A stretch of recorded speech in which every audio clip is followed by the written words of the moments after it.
1128. Hello, entrepreneurs, dreamers, business owners, and happy people with high hopes. Welcome to Cashflows with your host, Cash Matthews. All right, welcome to Cashflows. I'm Cash Matthews. We're glad you're here today. This is the show based on the concept of fire, aim, ready. And we work with entrepreneurs and talk to people that are in business and in life. And we talk about relationships and health.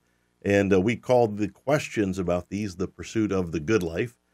And what we do here is we bring in people that are actually doing the thing you've been thinking about.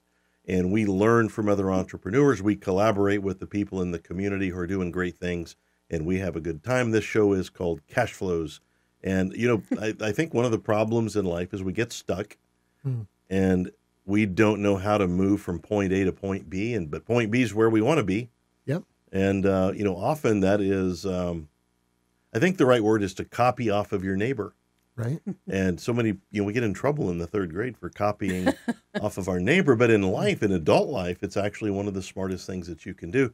So we bring in people who are doing it. And one of those people that's here today, please welcome to the show the executive producer of Cashflows, Mr. Kenneth. Welcome, Kenneth. Hey, how's it going? Dude, I'm having a blast. Good. I'm glad. You know, we're putting a lot of time in on this and having fun with this, but it is fun. It is fun. It is a lot of fun. We've talked to a whole bunch of people, haven't we? We have talked, and I mean, and there's still more. And there's more to come, yeah. And as we carry this show on through the years, we hope to talk to some of those people that are out there making a difference. Yeah. Well, and you know, speaking of making a difference, I know there's definitely some daily wisdom that we've been trying to impart in each of our episodes. So some of that, of course, is from our guests, and some of that, Cash, is from you. And I'm wondering, in that list of wisdom, you know, as we're, scheduling things and trying to make things happen with our prospects and our customers, maybe you can give us a little bit more about the follow-up, or maybe the fortune in the follow-up. Great phrase, Kenneth. There's a fortune in the follow-up. You know, we're all doing our thing. We met our guest today through the Business Owners Networking Group. We know literally thousands and thousands of entrepreneurs. And it's so easy to get something started, but you don't get paid to start something. You get paid to finish something. And you know, and these segments that I do here, they're short and they're to the point. And if you want to learn more about business, and if you want to collaborate more about business with me or with Kenneth, you can reach us at Cashflows@Tulsa B.O.N.G.com. And we'd love to visit with you, share our toys. But, you know, Kenneth, what I have found is, you know, the success, and I don't want to just say the money, but the success in life is about follow-up. And it's so easy to have a one-on-one with somebody and you have a good idea. And I think one of the areas that I've struggled with the most is follow-up. We get busy, we get distracted, we have a vacation, we get sick, a butterfly kicks us in the head, whatever, and then we forget to follow up in the correct way. And when you don't follow up the right way, you know what you look like? What's that? A rookie. Oh, you know? Yep. And the only thing worse than being a rookie is being a broke rookie. And, you know, you're not going to make a lot of money unless you learn the art of follow-up. And one of the things I learned to do is schedule follow-up before you need to follow up. So one of the things I do, Lisa, when I meet with a client, I go ahead and schedule the next visit. You know where I learned that from is the lady who cuts my hair. Oh, she's like, when are you coming in next? I'm like, I'll get with you. She's like, no. Yep. Just tell me now. Because, and she's conditioned me to be a successful customer of Clay's Barbershop. Dentists do that to us too, don't they? Yeah. Hey, 6 months away. When are you coming back in? Yeah. And my stylist does that too. Yeah. Oh, yeah. It makes a lot of sense. Just schedule the next thing. Mm-hmm. So what I began to do then is discuss the next thing during the first appointment. Hey, Kenneth, when we get back together next time, here's what we're going to talk about. Mm-hmm. And you begin to condition about the next meeting. Now, they may not like you. They may realize you're not the person that they need, and they don't want to schedule with you. And you have to be gentle about that. Sure. And you have to receive it with the intent at which they intend, which may be, I don't like you. Maybe. And you know what? That's a good answer. Yeah. I found out that no is a great answer. Yeah. And yes, another great answer. Maybe, fixing to, getting around to it. It's a terrible answer. So I think you'll find in business there is a fortune in the follow-up. You can't be trying to close people on the first visit. I mean, who are you? Like, who would do that? What are you, Joe Rogan? Yeah. Oh, that's a good point. Are we allowed to say his name? Yeah, I don't know. He's such a nice guy, though. He is one of my favorites. I try to watch his stuff all the time. So, Joe, if you're listening, love to have you on the show. Yeah, come see us. Can we do that? Sure. That'd be kind of awesome. Yeah. All right. Very cool. All righty. Well, so thank you for that question, Kenneth. I think, as this podcast continues to build and serve entrepreneurs and other people, and I think the fortune's in the follow-up in relationships. I think it is as a parent. I think it is as a spouse, as a friend. We need to follow up better with people. There's a fortune. Yeah, that's awesome. Very cool. All right. You ready to get on with the show? Let's do it. All right. Well, I am excited about today's show. We have a friend of ours on, Lisa Orr. And Lisa is the founding partner in Rorr Marketing. And I'm going to spell that for you so you get it right. RORR marketing.com. Lisa Orr at Rorr, RORR marketing.com. And we are excited to have her here. Lisa is an expert in the world of marketing. And you're going to learn some stuff today, because if you're out there in a business, marketing is letting people know you exist, showing up in a way that's beneficial to you, showing up knowing who your client is. And I'm very excited. Lisa, welcome to the show. Oh, thank you so much, Cash. I appreciate you having me on. Well, it's going to be fun. So before we dig into you, we met at the B.O.N.G group. Yes. And we would love to hear your experience with B.O.N.G, because you're one of the longtime members now. Oh, thank you. Yeah, I've been coming for, I guess, 1.5 years now. Yeah, that makes you, like, when you first joined, there probably weren't very many members. Yes. It's just been incredible to see the growth in the group and the organic friendships that have developed with fellow entrepreneurs, with fellow business owners. Right. And we share our stories. So my first experience, it was quite wild. I'm a people person. I'm pretty outgoing, but, it was a bit of an adjustment. But once I got in there and, hey, I'm here to make new friends. I'm here to learn about new people and just kind of take it that way. And so it just kind of flows organically. And now when new people come into the group, I don't know if you know this, Cash, I wind up kind of inadvertently or not on purpose per se, kind of welcoming them. And I guess it's the table where I wind up sitting is near the entrance, and they just front, look right? shell-shocked and, oh my gosh. And I'm like, hey, I'm Lisa Orr with Rorr Marketing, and kind of, just chat with them, get their name and their information, and just kind of move forward and explain how the meeting goes. Right. So they know what to expect. Right. Well, that's kind of you to do that, because I host this giant meeting and I have social anxiety, and most of the time I'm pretending to work off in the corner, and I just carry a clipboard around and shake my head a lot, like, just in people, oh man, look how busy he is. And it's just me trying to avoid people. And we've built this prolific group, but we did it together with people like you, Lisa, taking somebody by the hand and going, hey, don't be afraid. It's okay. It's okay. Have some coffee, have a donut, meet some people. Very cool. And thank you for that. I know you've made some friends. Absolutely. And, we're on the precipice of, I think by the time this podcast is fully out there, we'll have over 10,000 members. That is amazing. Yeah, we had, on Sunday, we went to 5,700 members. On last night, we went to 5,800 members. Wow. And we're on our way to 5,900 today. So the group is growing. And as you mentioned, organically. Yeah. And that kind of organic growth is just one happy person telling another happy person. Mm-hmm. In fact, that's how referrals work, And anyway, so thanks for being part of B.O.N.G. You've been a big part of it. You're one of the old time. If you joined in that first year, you're called a founding member. Oh, well, I'm very honored. Thank you. Yeah, so Lisa Orr, one of the founding members of the Business Owners Networking Group. So, Awesome. So we want to hear a little bit about you, what you do, and what inspired you to start in the world of marketing, because you're a bona fide expert in the world of marketing. And I wanted to ask this first: what size of businesses do you work with? Because I honestly don't know the answer to that. I usually work with small to medium-sized businesses. Right.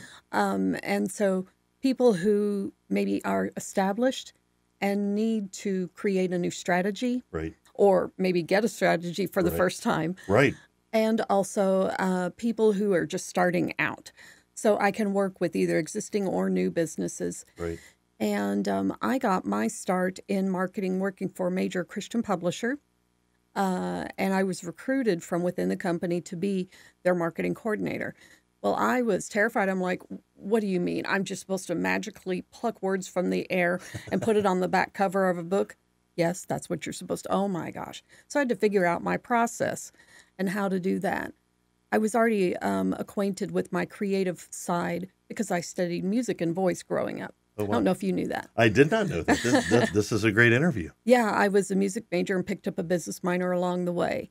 And so, I just kind of fell into the marketing, and I did what I called learning to dance in the skillet.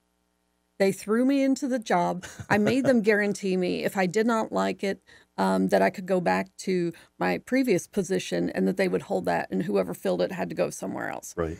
And so that kind of gave me the wings to start and give it a shot. So talk to me about this thing called brand identity. I've owned a business for 40 years, and I have no idea what brand identity means. I went out, did my thing, made a logo, still doing the same thing 40 years later. But talk about brand identity. I think that's becoming more, and it's not a buzzword, it's an actual more awareness thing that all of us need to be aware of, because over the course of time, people want to identify with who you are. Talk a little bit about brand identity. Thank you.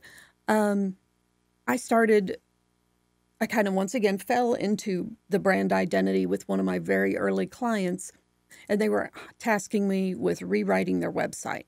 Now, these guys, it was a partnership, and they were super duper creative. I really liked them a lot. We hit it off. It was very easy to work with them. But I was having a hard time kind of distilling down what they wanted to do and some of the information about them. And so I'm like, we need to have a meeting, and I need to hash this stuff out for you guys. And so in that, I started asking them a bunch of different questions. I made sure that all of the partners each had a chance to answer. But I'm like, we need to create that image of what you want your business to look like. So let's take a look at where it is now. And, what are you shooting for in the future? How do you want to grow your business? And so I have like 250 questions I can ask to get that collaborative process going. And so that's how I do that. So then you do all the copywriting, like when somebody's redoing a website. Yes. So your clients are web developers, or just the people? So here's what we see in our side of the business world. A lot of people have pretty lame websites. Yeah. Am I allowed to say that? Sure. That's okay. And, maybe they build it on a platform that's free or cheap or easy. Do you feel like, I don't know, and I'm going through some of this myself right now as we speak, but do you feel like those people are missing the boat by just doing it all themselves? Oh, absolutely. Honestly, most people have a very hard time writing good content about themselves. So you're not content with their content? No. I wanted to be sure about that. So you could come alongside somebody who's doing a website. I think it's called Wix. Is that a thing? And, I had a website deal through GoDaddy. Yeah. Talked to the guy. He goes, oh, it's super easy. And about 2 days later, I called the guy, and I used a certain set of vocabulary words that I was ashamed of. Like, this isn't easy. But you don't develop websites. No, I'm not a web developer. I have almost 12 years actually working with IT people at a Fortune 500 company. And so even though I wasn't a web developer or a programmer, I knew how to talk to them and stuff. And so I have that experience, and then the creative experience, with the copywriting as a marketing manager, and then later publicist for that publisher. And so I kind of bring those together and act as the bridge between the web developer and the technical side and your creative side, and the creative face of your company. I help you define that, and then I use templates to help the web developers build the website up. So you tell your clients, build a bridge. Yes. Is this I'm the bridge. You are the bridge. I'm the bridge. Because I don't know how to do any of it. And I think there are a lot of people like me, Kenneth, that I just need somebody to do it. Yeah. Are you a delegator like that? I can be from time to time. Yeah. I've had this idea for this podcast for well over a year. Yeah. And it wasn't until I found an implementer that things really began to take shape. So if you're watching this show today and you are stalled out on these ideas of marketing and implementation, and you know your website stinks, and that, you know, you've just kind of thrown it up there and your uncle's aunt's brother wrote the content for you. I mean, maybe this is the time where people, you know, take a stand and develop. Yeah. And that's part of brand identity. Absolutely. Is what you say, how you say it, what you look like when you're saying it. What is the persona of your business? Right. Well, talk about how important then things, you don't do logos either. I orchestrate that. Right. So I have a graphic artist that I work with who does really great logos. And Right. so I implement that for them, once again being the bridge, making it easy on my clients so that they don't have to stress about this. Right. Yeah, so I think that's beautiful that, you know, you have assembled, you're part of people's team, but you've assembled your own subset sort of team Yeah. to help develop all of that. I call it my portfolio of professionals. Ooh, Ooh, portfolio of professionals. pop. I think we're probably going to have to steal that. So is there a part about what you do that's more fun? Is there a part of what you do that's less fun? Well, I'm trained to do SEO, and I can do website audits with professional grade tools.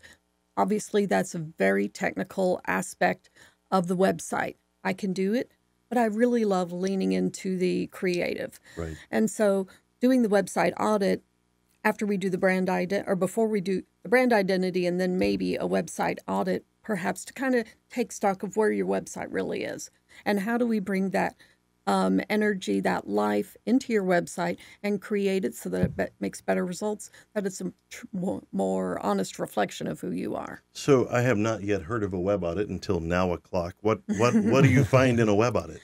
Or a website audit, actually? Sure.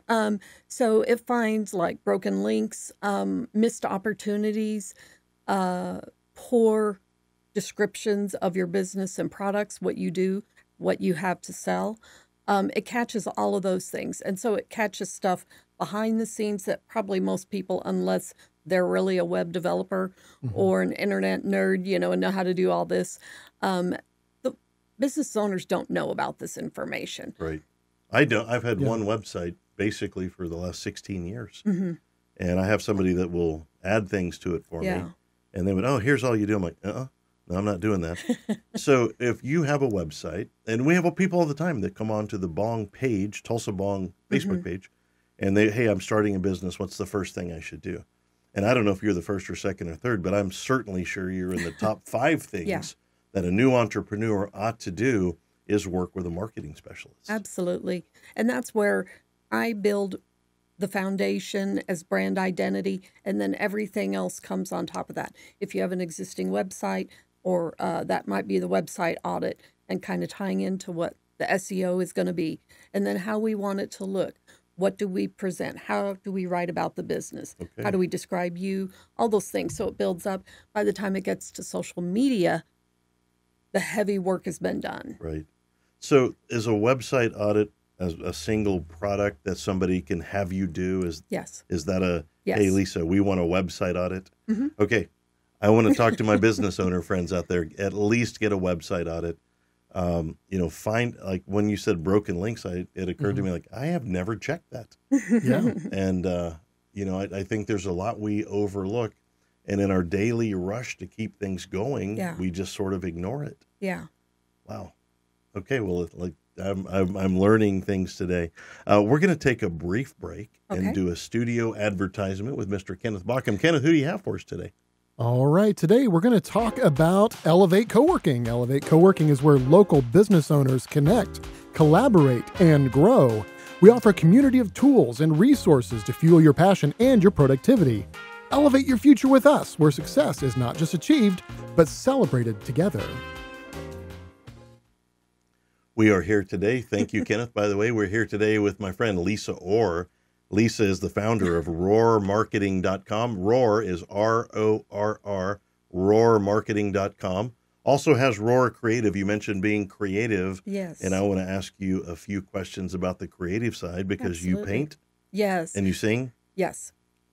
Oh, do I need to turn the music back on? Yeah. Give us a little. Oh, yeah. Yes. Yeah, you kind of have to do your thing. All right. Yeah, it's a dance-off. Talk about the creative stuff that you do, because I am the single least creative person. Like, I can't paint, draw, my spelling, like I spell okay. But I mean, I am impressed by people who have these artistic abilities. Oh. And it reminds me that God gives some people some abilities and some people not so much. I'm on the not so much category. So talk to us about your creative life. Well, first of all, I think everybody has a creative aspect to them.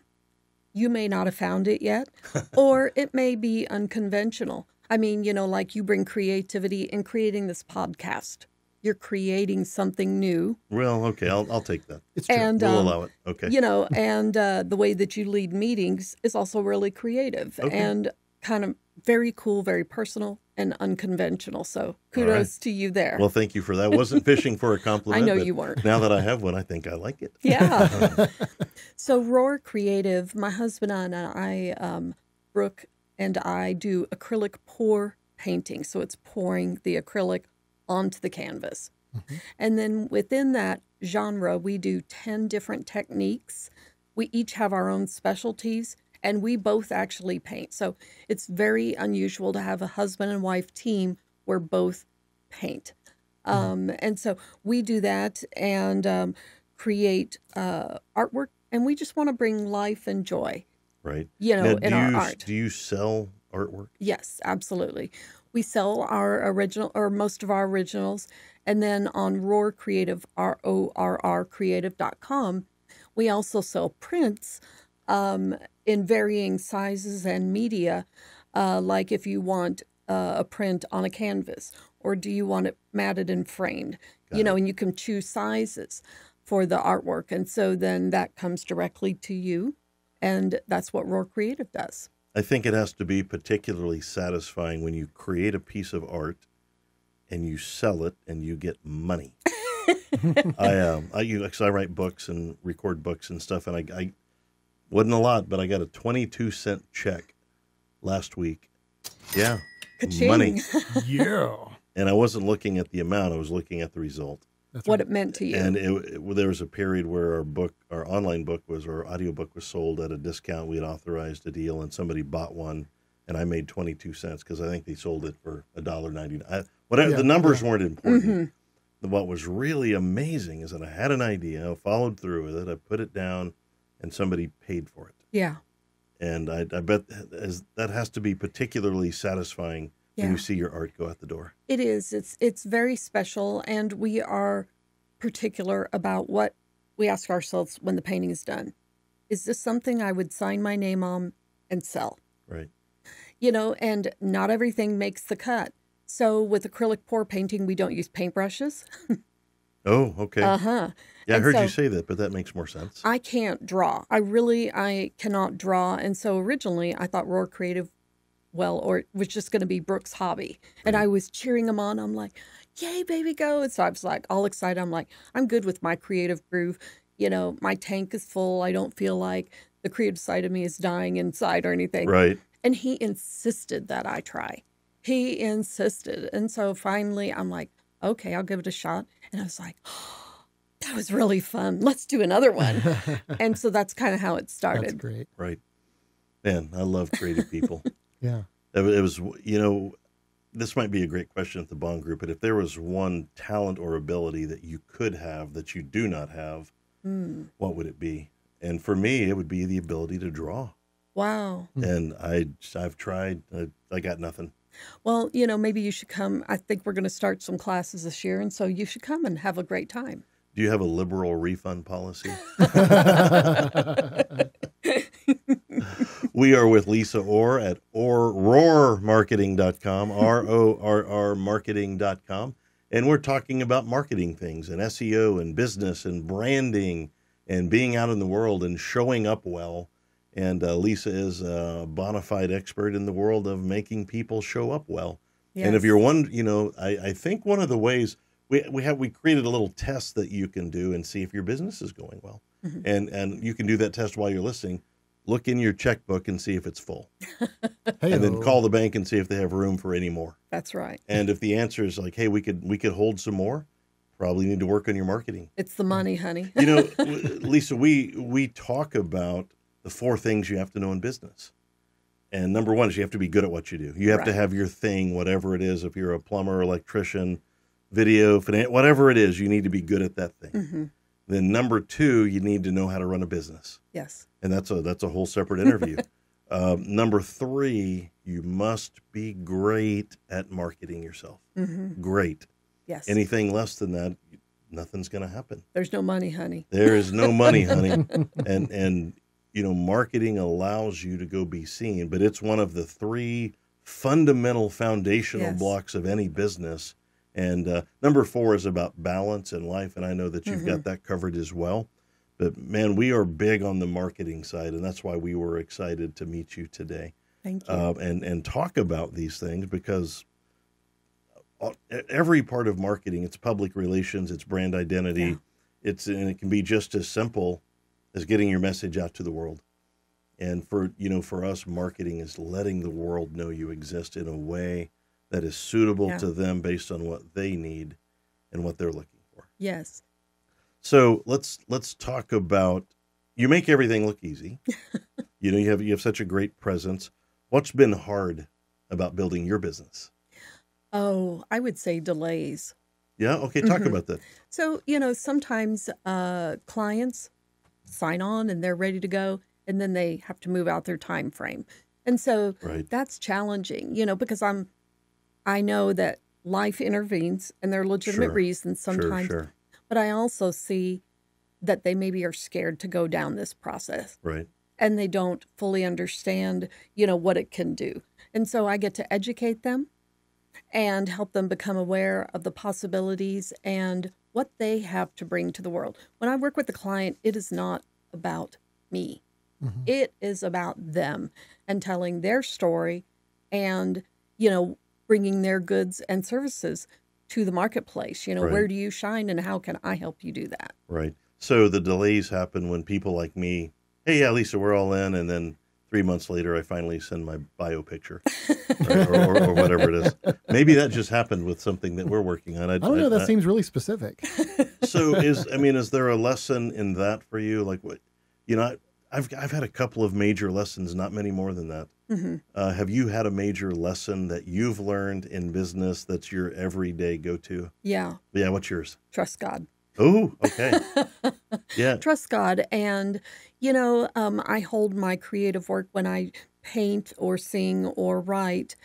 Anything that I have, it's like a little delicate egg I hold in my hands. Mm-hmm. And so I'm sharing that with my client and hoping that it's hit the mark and that they like it and they don't drop it or throw it at me. So along the way then through your business, I know you've met people that have, you know, they've breathed into you. Mm-hmm. We might call those a mentor. Yeah. We might call them a tormentor, but I think you've probably had some people. Tell us about your most significant mentorship relationship. I would say it was when I worked for the publisher. Bill Fowler was the general manager of Harrison House at the time. And he saw that creative spark and drove me to, Lisa, I really think you'd be excellent in the marketing coordinator position. And so I started there. And so I watch for opportunities to see something in people that they don't yet see and bring inspiration to them because someone did that for me. Right. And I know how much that means to me. And it's not just about helping me have something that I can turn into a business.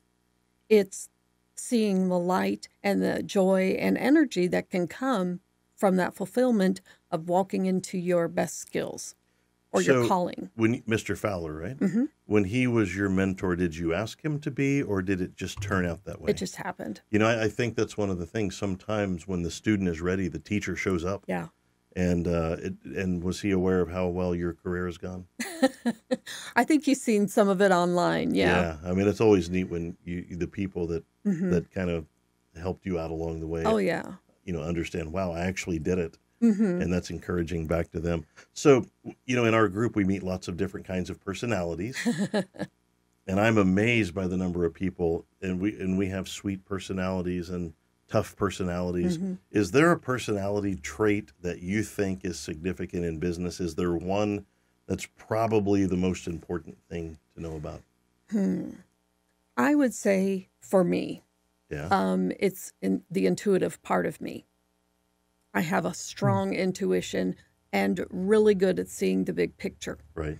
which ties into marketing Right. and the brand identity and all those other components. Right. So I think knowing yourself, knowing what you bring to the market, and, also knowing where you might have weak spots or where Right. you may need help. It's okay to ask for help. Right.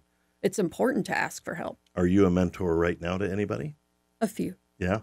Now, is that a paid mentorship, or are these just people in your life that you believe in? No, they're just people in my life that I believe in. Right. I'm part of some mastermind groups also, but my mentors are truly deep friendships, and some are Okay. newer, and then my mentees are, people that I've met along the way. Right. You just said something that deserves a conversation. I'm a big fan of Napoleon Hill. He wrote the book Think and Grow Rich. Yes. I don't know how many times I've read it, but it's a bunch. I've given away 100 copies at least. And I kind of considered myself knowledgeable about Napoleon Hill. Yeah. And I was at a bookstore not long ago. I looked down and there's a book by Napoleon Hill I'd never heard of. Oh, what was it? Master Key to Riches. Ooh. And he wrote it, I think Think and Grow Rich came out in 1939. And this book came out in, I think, 1944, 1945. And it was an adjunct book. He's like, hey, I've had some time to think about that last book that 100 million people have read. But at that point, that hadn't happened yet. Sure. And it was him.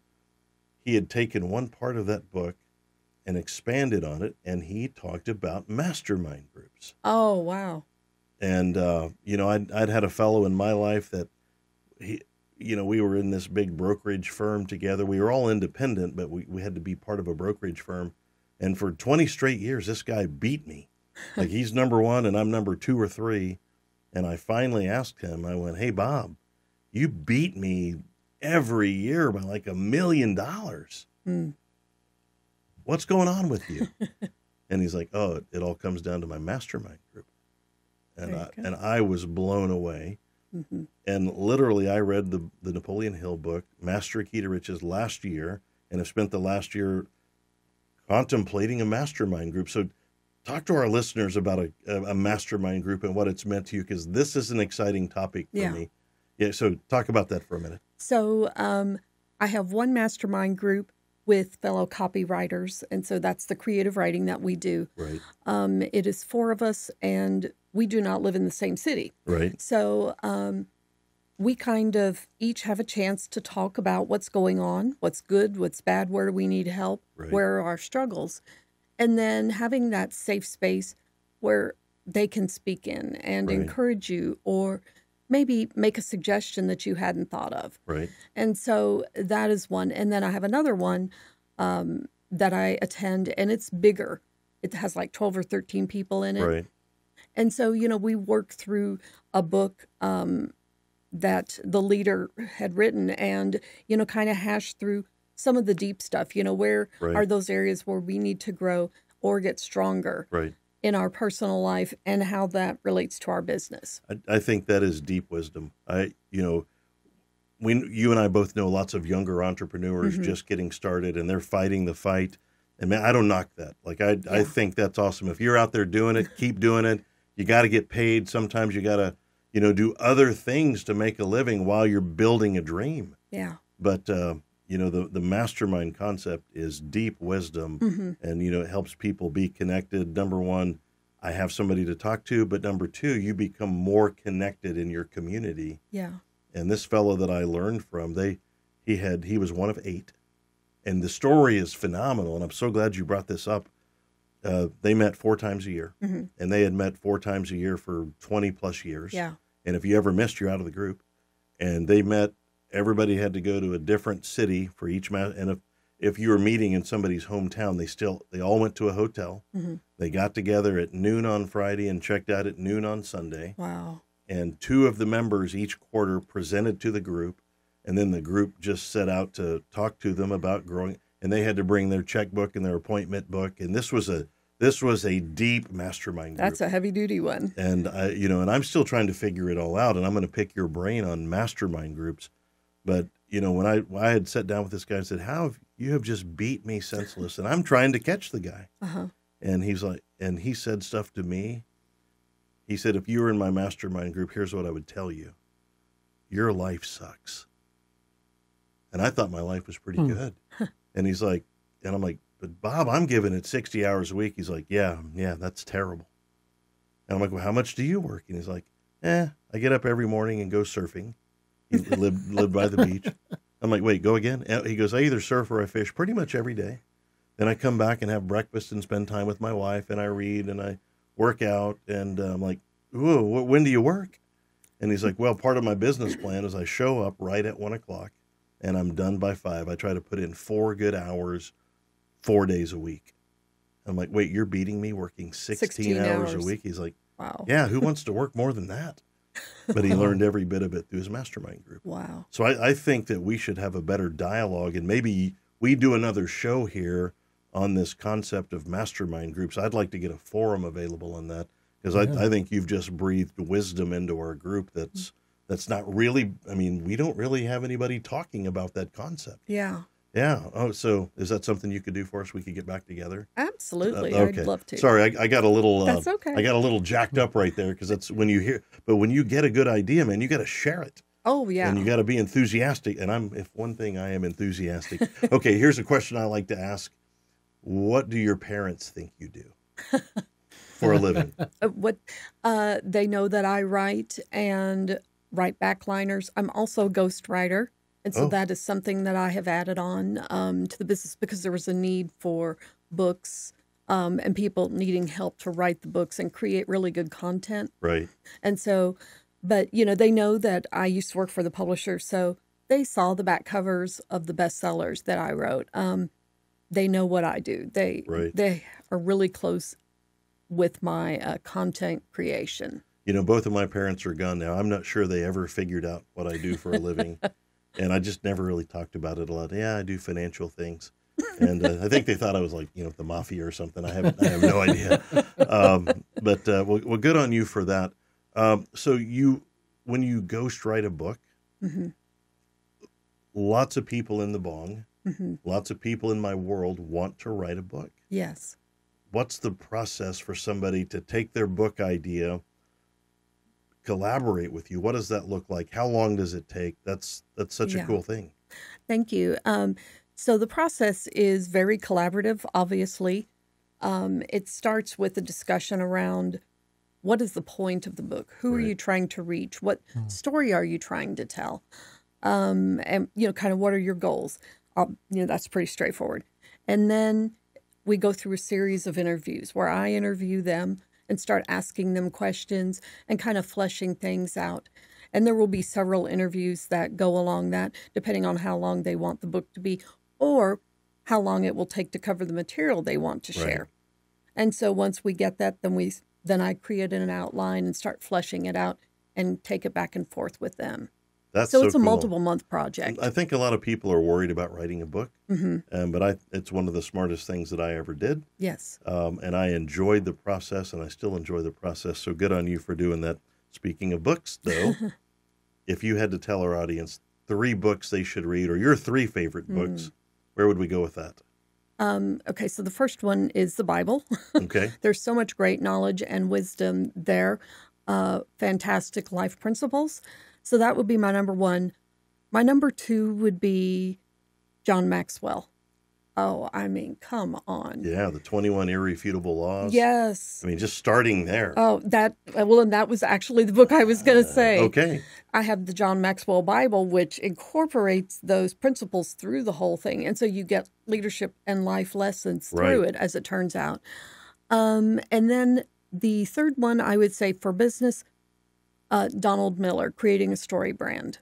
Right, and that's in line with branding, what RorrMarketing.com does. Yes. Creating a story brand. Okay, we're going to wrap up with a question, and then we're going to ask you for one golden nugget of business. If you could go back to age 18 and talk to 18-year-old Lisa, what advice are you giving? Take a chance on yourself. Invest in yourself. take a chance on you and start the business and do the things that you think you can. And try, just try. And if you need help, ask for help. Right. It's not all going to be successful, but we don't know if it's going to be successful if we don't even try. Right. Well, that's a concept called fail forward. Yeah.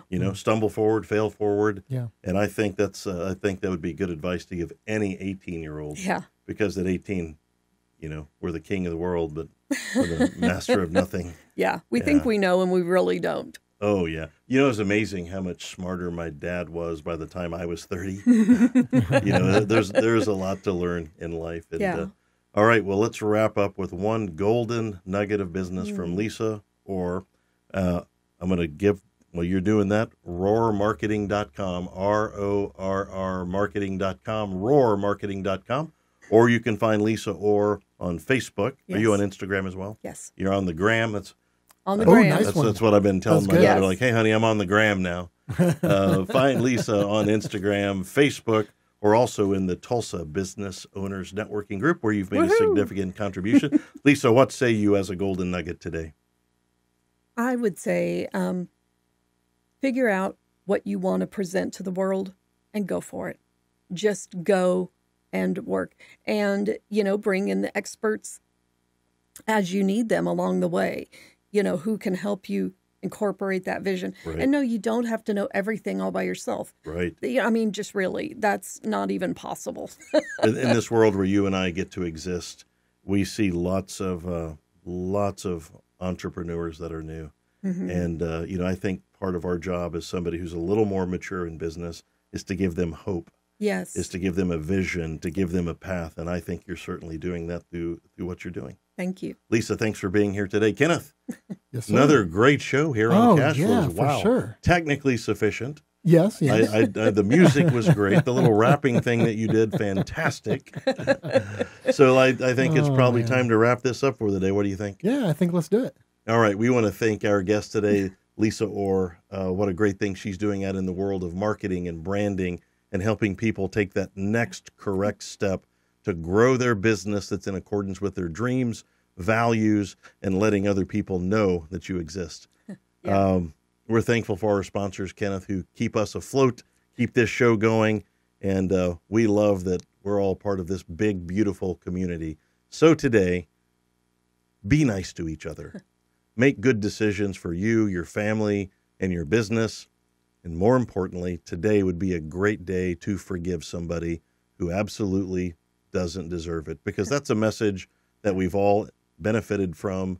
And forgiveness is not about that other person. It's not about right and wrong. Forgiveness is about you setting yourself free from those things that have held you back. So that's our show today at Cashflows. Remember, this show, it's about you, and we're glad you're here. Thanks for being part of Cashflows. That's our show for today. Stay tuned for another riveting edition of Cashflows.